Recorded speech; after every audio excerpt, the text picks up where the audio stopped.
Bonjour Cindy Bobbio. Comment ça va? Ça va, ça va. Depuis la dernière fois. Oui.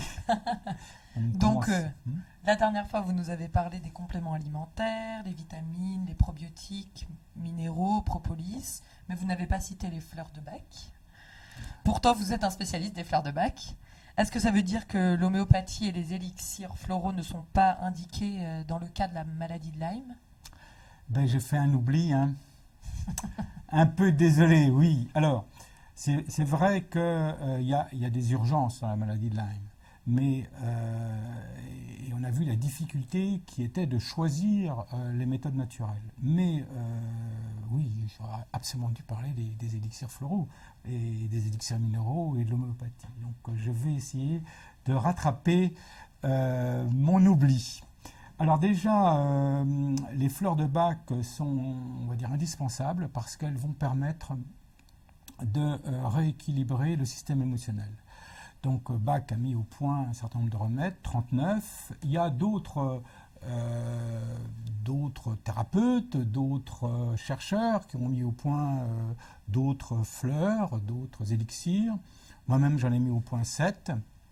Donc, il y a un choix très important de plusieurs centaines de fleurs, d'élixirs floraux. Et ces élixirs ont la particularité de rétablir les émotions en rétablissant un système vibratoire. Alors, on ne va pas rentrer dans les détails parce que il y a déjà des vidéos qui circulent sur le sujet, mais dans le cadre de la maladie de Lyme, où les gens sont vraiment sont à bout de nerfs complètement.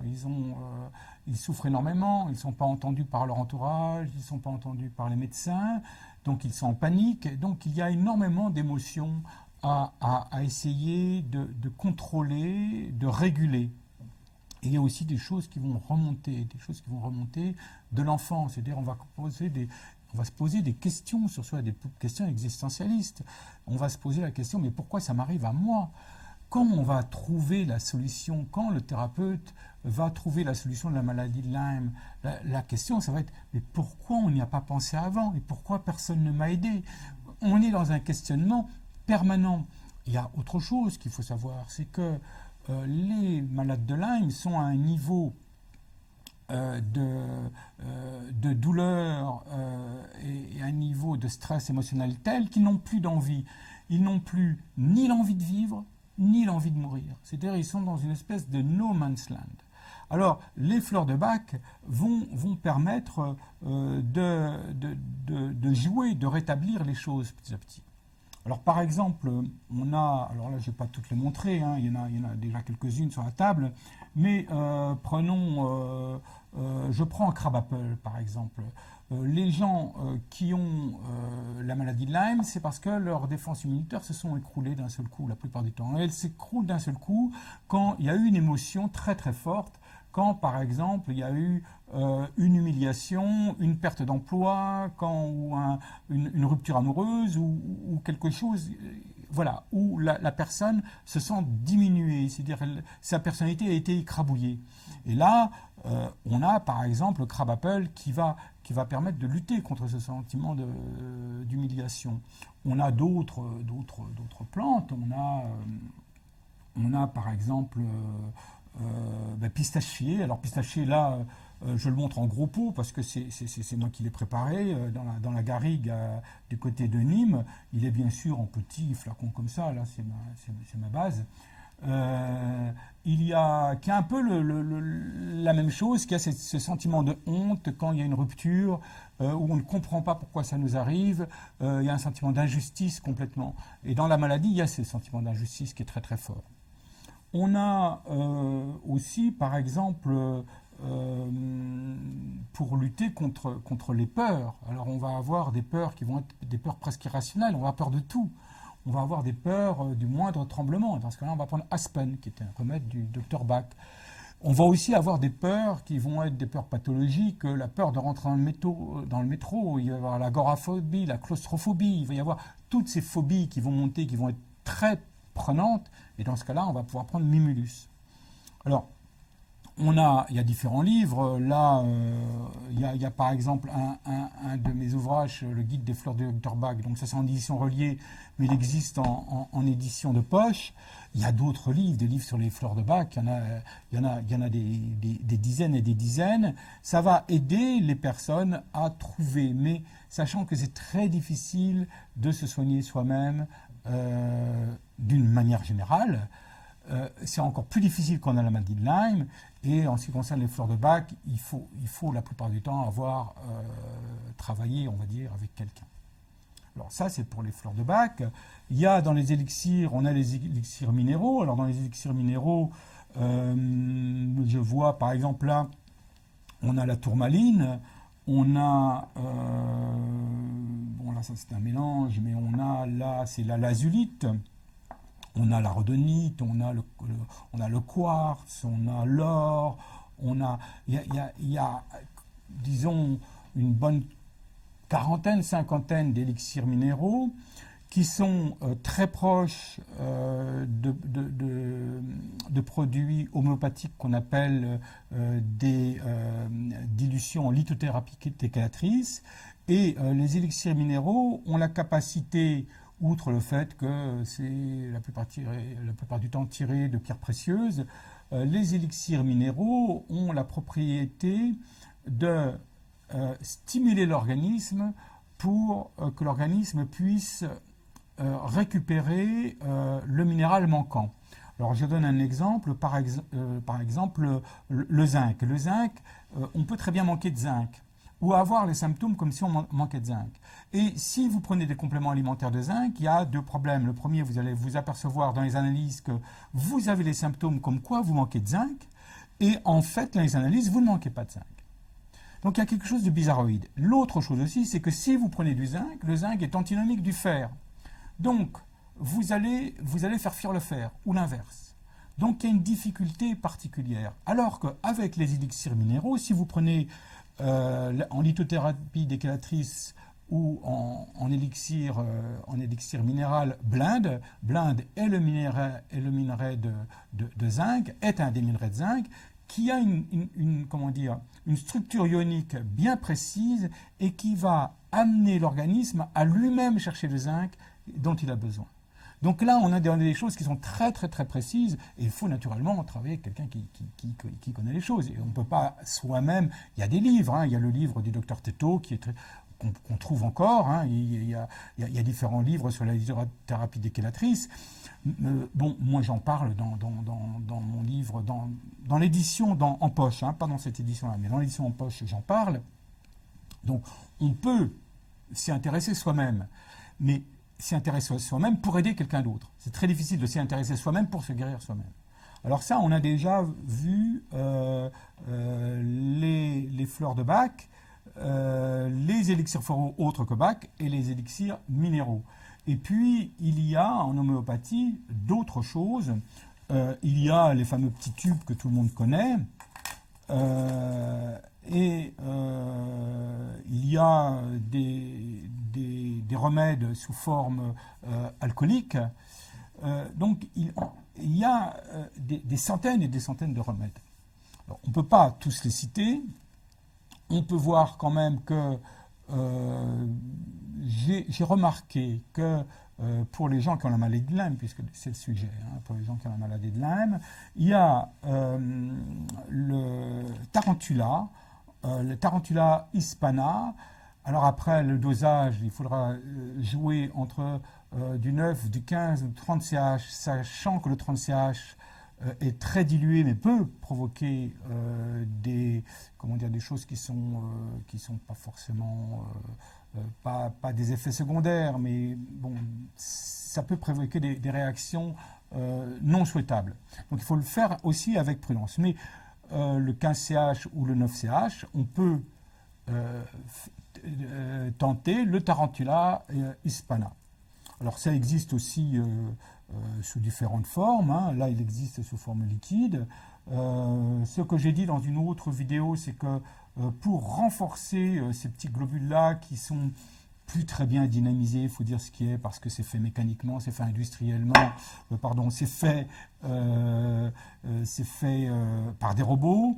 On met quelques granules dans une bouteille d'eau. Alors évitez la bouteille en plastique, mais là c'est pour vous montrer. Dans une bouteille de cette taille-là en verre, on met de l'eau de source, pas de l'eau minérale, mais de l'eau de source ou de l'eau osmosée. On met 7 ou 8 granules dedans, on secoue bien la bouteille d'eau et on boit des petites gorgées dans la journée et ça va mieux passer, l'organisme va mieux passer. Donc voilà, l'homéopathie, oui, c'est un grand domaine. En plus, bon, par exemple, on a le candida albicans. On est bouffé par le candida albicans. On peut essayer, même si j'y crois à moitié, mais ça peut marcher sur certaines personnes et ça vaut le coup d'essayer. On peut essayer Monila albicans qui va aider à se débarrasser du candida. Donc on a, après il y a aussi les vomissements. Donc on a Nox vomica, on a beaucoup de solutions homéopathiques qui ne vont pas guérir, mais qui vont accélérer la guérison. Et je pense notamment à des produits, des mélanges qui ont été inventés par un médecin qui s'appelle le Dr Deal.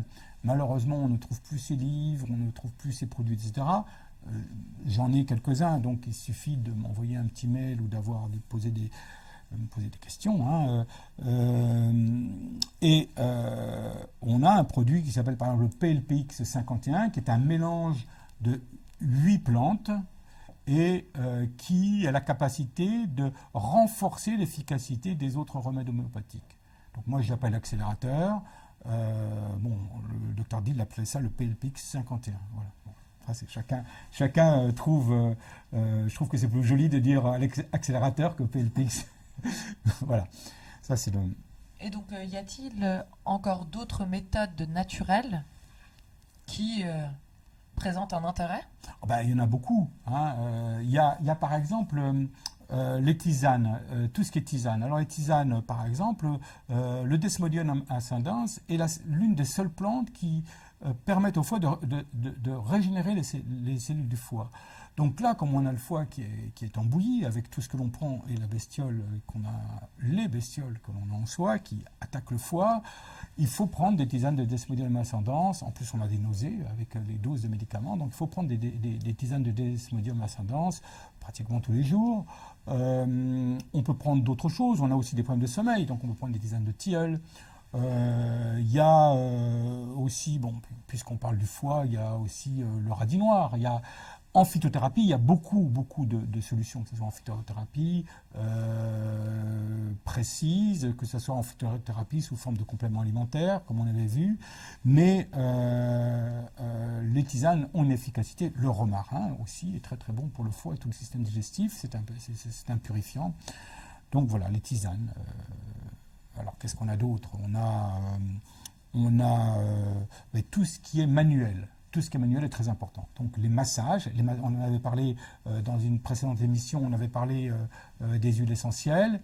Eh bien, les massages aux huiles essentielles, massez votre conjoint ou votre conjointe, votre compagne, votre compagnon, massez-les bien le dos, massez aussi toutes les articulations, faites un petit mélange d'huile essentielle. Alors, vous prenez l'huile essentielle qui vous convient. Vous pouvez, il faut bien sûr la mélanger avec une huile alimentaire ou une huile douce comme l'huile d'amande douce. Et les huiles essentielles ont la capacité de passer la barrière cutanée et donc ça va soulager. De l'autre côté, on va d'une façon naturelle faire une sorte de massage lymphatique et on va permettre la circulation, donc l'élimination. On va permettre que tout circule beaucoup mieux. Qu'est-ce qu'il faut aussi? Il y a les bains chauds. Les bains chauds, et on peut même rajouter des huiles essentielles dans le bain parce que les borrélies ne supportent pas la chaleur ou n'aiment pas la chaleur. Elles meurent aux alentours de entre 39 et 40 degrés. Donc c'est pour ça d'ailleurs que quand on a la maladie de Lyme, on a rarement de la fièvre. Les deux sont un peu antinomiques. Les gens qui ont souvent de la fièvre, ça va à l'encontre de la maladie de Lyme. Qu'est-ce qu'on a d'autre? On parlait des méthodes manuelles. Il y a quelque chose qui est très, très, très efficace, c'est tout ce qui est relaxation, tout ce qui est méditation, tout ce qui est yoga. On a aussi, oui, la réflexologie plantaire. Merci de m'avoir fait ce petit signe. La réflexologie plantaire. Alors, la réflexologie plantaire, c'est très, très, très efficace. Ça fait mal, effectivement, ça fait mal, oui. On douille un peu. Mais on a un net mieux qui se poursuit sur plusieurs jours.